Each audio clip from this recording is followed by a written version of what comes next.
MJXന്റെ H12Y ആണ് ഇത്.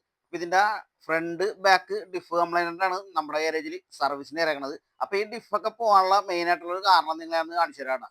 ഇതേപോലെ മുടിയും കാര്യങ്ങളൊക്കെ കയറി വീല് സൈഡ് സ്റ്റെക്ക് ആവും. അങ്ങനെയാണ് ഈ കൂടുതലും ഡിഫ് പോണത്. എന്താ കാര്യം എന്ന് വെച്ചാൽ ഇത് ടോയ് മോഡൽ ഡിഫാണ്, നമ്മുടെ ഒറിജിനൽ ഡിഫറൻസ് അല്ല ഇതിന് വരുന്നത്. അതുകൊണ്ട് തന്നെ വീല് സ്റ്റെക്ക് ആയി കഴിഞ്ഞാൽ ഇതിന്റെ ഡിഫ് പെട്ടെന്ന് കംപ്ലൈന്റ് ആകും. അപ്പൊ H12Yയും H12P ഉള്ളവരൊക്കെ പ്രത്യേകം ശ്രദ്ധിക്കുക. ഇടക്ക് ടയറൊക്കെ അഴിച്ചൊന്ന് ക്ലീൻ ചെയ്യുക.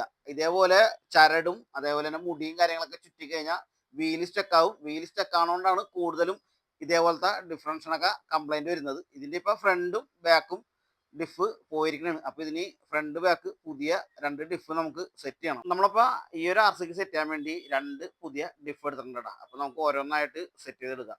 മുമ്പ് നമ്മളൊരു ഡിഫ് മാറാൻ വേണ്ടി ഒരു വണ്ടി അയച്ചിട്ടുണ്ടായിരുന്നു. അതിനകത്ത് ഞാൻ കണ്ട ഏറ്റവും വലിയൊരു അബദ്ധം ചെയ്ത് വെച്ചെങ്കിൽ എന്താണെന്ന് വെച്ച് കഴിഞ്ഞാൽ ഈ ഒരു ഷാഫ്റ്റും അതേപോലെ തന്നെ ഈ ഒരു ഡിഫും കൂടി പശയിട്ട് ഒട്ടിച്ച് വെച്ചിട്ടുണ്ടായിരുന്നു. അതൊക്കെ ഏറ്റവും കൂടുതൽ അബദ്ധമാണ് അങ്ങനെയുള്ള കാര്യങ്ങളൊക്കെ ചെയ്യണത്. അതൊക്കെ ചെയ്ത് കഴിഞ്ഞാൽ നമ്മുടെ ഈ പെനിയൻ ഗിയർ പെട്ടെന്ന് പൊട്ടിപ്പോവും. അതേപോലെ തന്നെ ഈ ക്രൂസ് കൺട്രോൾ കംപ്ലൈന്റ് ആവും. അങ്ങനെയൊക്കെ വന്നു കഴിഞ്ഞാൽ നിങ്ങൾ ഒരുപാട് കാശ് മുടക്കേണ്ടി വരും. അപ്പൊ അതേപോലെ പശയിട്ടൊന്നും ആരും ഈ സംഭവം ഒട്ടിച്ച് വെക്കരുത്. നമ്മളപ്പോ ഫ്രണ്ട് ബാക്ക് ഡിഫൊക്കെ മാറി സംഭവം അടിപൊളിയായിട്ടുണ്ടാ. അപ്പൊ നമുക്ക് വണ്ടി ഒന്ന് ഓടിച്ചു നോക്കാം എങ്ങനെയുണ്ടെന്ന്. സംഭവം നല്ല കിടനായിട്ടുണ്ടാ.